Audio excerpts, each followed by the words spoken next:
momento. En este contexto, en este viernes que ya cerramos la sesión europea, es un placer saludar a Pablo Gil, analista de XTB. Pablo, muy buenas. ¿Qué tal? ¿Cómo estás? Bueno, Pablo, jornada marcada por un lado por este sentimiento más negativo que hemos visto. Aún así, tampoco hemos visto movimientos demasiado abultados a la baja en el viejo continente, tampoco al alza, porque el DAX de Frankfurt al final cierra con un rebote del 0,30%. Sí que mirábamos de todas formas a esos máximos en el Standard & Poor's 500, en el Nasdaq 100, en el caso de Estados Unidos, en una jornada en la que teníamos el dato de empleo, el informe de empleo al que mirábamos con mucha atención durante toda la semana. También, además, hemos tenido ese dato en España. ¿Con qué te quedas de todo esto? Bueno, yo creo que el tema del empleo hay que ligarlo mucho a las declaraciones que hizo Powell en su última comparecencia hace menos de 10 días. Se mostró tremendamente optimista respecto a la evolución del empleo en la segunda parte de este año.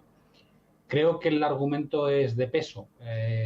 Hay que pensar que todos los ciudadanos estadounidenses que ganaban menos de $32.000 desde que se pusieron en marcha los paquetes de apoyo al desempleo, ganan más estando en casa que trabajando.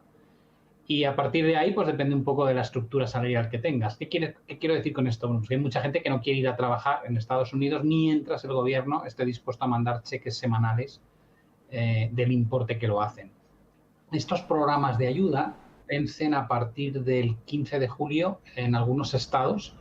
De hecho, 24 estados, casi la mitad de los estados de Estados Unidos van a retirar esas ayudas antes de la fecha tope. Y la ayuda nacional, no ya estatal sino nacional, vence a mediados de septiembre. ¿Qué quiere decir? Pues que a partir de esa fecha, si no hay una prórroga de un nuevo paquete de mandar dinero a los ciudadanos, que no tendría mucho sentido viendo cómo va la evolución económica, el que quiera mantener su nivel de vida se va a ver obligado a volver al mercado laboral. Y yo creo que por eso Powell plantea que la segunda parte de este año, una de las cosas que vamos a vivir es una recuperación de puestos de trabajo a un ritmo mucho más elevado, y eso va a plantear, como es lógico, cómo evoluciona la inflación, porque si la Fed tiene dos mandatos, que es controlar la inflación, que no la está controlando porque está permitiendo que se escape por encima claramente del 2%, diciendo que esto es transitorio, y por otro lado se apoya en la idea de que no han llegado al pleno empleo, pero por otro lado nos está diciendo que tiene unas perspectivas muy positivas para lo que es la generación de menores tasas de desempleo, tal vez durante la segunda parte de este año se va a encontrar en las manos con dos problemas, ¿no? Inflación disparada y mejora sustancial de las tasas de desempleo que le obliguen a plantearse si tiene algún sentido, alguna lógica que siga comprando 120.000 millones de deuda todos los meses y mantener los tipos al 0%. Creo que esto va a ser el gran debate que se va a abrir de aquí a Jackson Hole en la reunión que va a tener lugar a finales de agosto, y que probablemente va a cambiar un poco la forma en la que ha funcionado el mercado durante probablemente el último año. Estaremos muy pendientes de esa reunión de los banqueros centrales de Jackson Hole, sin duda alguna. Además, va a ser uno de los próximos eventos realmente donde vamos a tener esos mensajes, esas pistas en cuanto al escenario macro que plantean, el escenario de política monetaria. Y Pablo, también hoy, bueno, siguiendo en Estados Unidos, estamos viendo, ¿no?, esos máximos históricos en el Nasdaq 100, en el Standard & Poor's 500. Seguimos viendo, por tanto, una tendencia bastante alcista en Estados Unidos, en sus bolsas. ¿Cómo interpretamos, de todas formas, estos máximos históricos que se están desempeñando? Bueno, yo creo que hay una relación totalmente directa entre la liquidez existente en el mercado y cómo actúan los índices, ¿no? Esto es un tema que hemos debatido hasta la saciedad muchas veces. La Fed puede determinar cuánta liquidez quiere tener en el sistema, pero nunca puede determinar qué se hace con esa liquidez. Cuando inyectó liquidez a mansalva tras la crisis de .com, esa liquidez acabó yendo al mercado inmobiliario y generó una gran burbuja. Cuando pinchó esa gran burbuja, parte de la liquidez antes del COVID ya se estaba refugiando en la renta variable, porque los bonos no eran una alternativa. Y ahora, con tipos de interés reales negativos, casi todo ese dinero está yendo a parar al único activo que da una rentabilidad mínimamente decente, como es la renta variable. ¿Cuál es la situación? La situación es que ya hay tal exceso de liquidez que se está empezando a producir mal funcionamiento en el mercado monetario. Estamos viendo cómo el nivel de repos inversos que se están haciendo a día de hoy contra la Reserva Federal alcanzó la cota de 1 trillón. Es una auténtica barbaridad. Lo que quiero decir con esto es que la Fed está manteniendo el quantitative easing e inyectando liquidez por valor de 120.000 millones todos los meses, y luego en el día a día está retirando a un ritmo ahora de 1 trillón. Es como tener el grifo abierto al máximo en la bañera y a la vez quitar el tapón porque se te desborda. Lo que quiero decir es que la propia Reserva Federal, con esta actuación, con esta forma, digamos, de querer mantener un estímulo más allá de lo que tiene todo el sentido, lo único que está generando es una burbuja sin precedentes. Y casi toda esta liquidez está tendiendo a ir a un mercado que por defecto es el único que te ofrece una rentabilidad. Ya veremos durante cuánto tiempo, pero hoy por hoy es el único que te ofrece rentabilidad. Porque si tú compras un bono a 10 años en Estados Unidos al 1,5%, como está ahora, con una inflación del 5%, estás a 10 años vistas, si se perpetuasen estas cifras, estás garantizándote una pérdida de un 3,5%. ¿Quién diablos va a querer comprar un bono a 1,5% con inflaciones del 5%? No tiene ningún sentido. Entonces, o van al inmobiliario o van al mercado de renta variable, y es lo que estamos viviendo. Por otro lado, cada vez que hay conatos de corrección, de alguna manera vemos cómo, en lugar de permitir que el mercado limpie un poco los excesos, salen los responsables del Banco Central siempre diciendo que no hay problema, que les hemos entendido mal, que no pretenden decir que vaya a haber una subida tan pronto. Es decir, están siempre como con paños de agua caliente, ¿no?, intentando cuidar al inversor. Y yo creo que es un problema porque está induciendo a mucho trader y mucho inversor nuevo a meterse en el mercado con múltiplos extraordinariamente altos o caros, y a la larga habrá que lamentar muchas de estas cosas. Lo que ocurre es que hoy por hoy no se percibe ningún problema, y por eso digo que probablemente va a haber que plantearse si es a raíz del cambio de mensaje la evolución de los meses de aquí a agosto, cuando pueda realmente cambiar el paradigma de lo que estamos viviendo, y es que la gente se monta en aquello que está funcionando con independencia a la valoración, porque cuentan con un seguro que no es real, pero es un seguro que creen que tienen, y es que los bancos centrales no van a dejar que se produzca ni siquiera una mera corrección, pues porque en su mandato hablan de que van a cuidar la estabilidad financiera. Creo que es una malinterpretación de lo que hay, pero eso no quita para que justifique que estemos viendo pues buen comportamiento bursátil, especialmente en Estados Unidos, a lo largo del último año y medio, pero hay que remontarse casi a 2009 para hablar de la tendencia alcista que lleva vigente allí.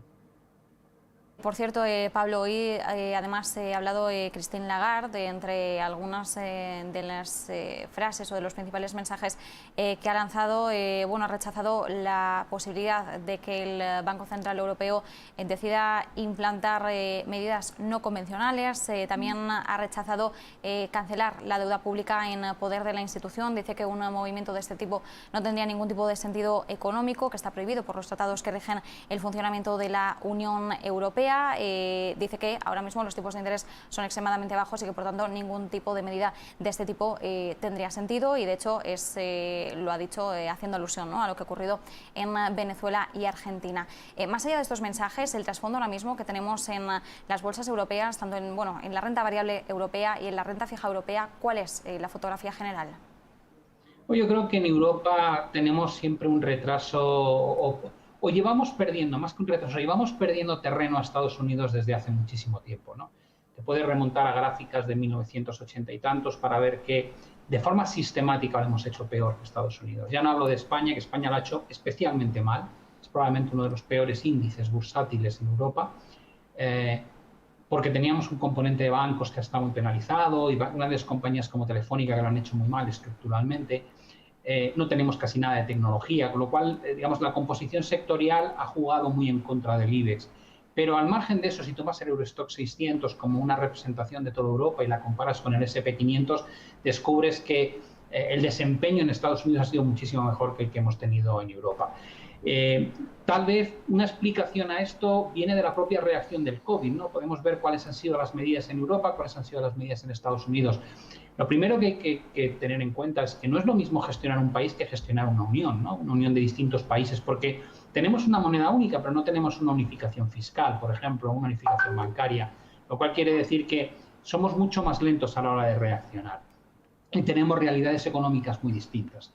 En Europa se aprobaron paquetes gigantescos a nivel fiscal, pero que se están todavía pendientes de desembolsar. Se ha desembolsado una parte muy pequeña, mientras que en Estados Unidos desde el minuto 1 vimos cómo la Reserva Federal se ponía en manos del gobierno. ¿Cuánto necesitáis? Que yo creo dinero de la nada y inyecto ese dinero, os compro la deuda y tenéis ese dinero para hacer programas fiscales. Y han desarrollado ya 3 o 4 programas fiscales gigantescos donde han llevado el dinero no al gobierno, lo han mandado directamente a la ciudadanía, con lo cual han conseguido mantener el nivel de consumo e inversión casi como que no hubiese ningún problema. De hecho, han pasado por una de las mayores recesiones de la historia y el nivel de riqueza de la población ha subido, cosa que no haya pasado jamás. En Europa se ha reaccionado distinto, se ha hecho de otra forma, ¿no? No quiere decir que no haya habido ayudas, pero han sido ayudas de otra manera, más indirectas o más lentas, y eso creo que de alguna manera es una cosa que llevamos viviendo hace mucho tiempo. Entonces yo creo que en Europa las valoraciones no son tan exageradas como en Estados Unidos, pero por otro lado las perspectivas económicas tampoco son tan bollantes.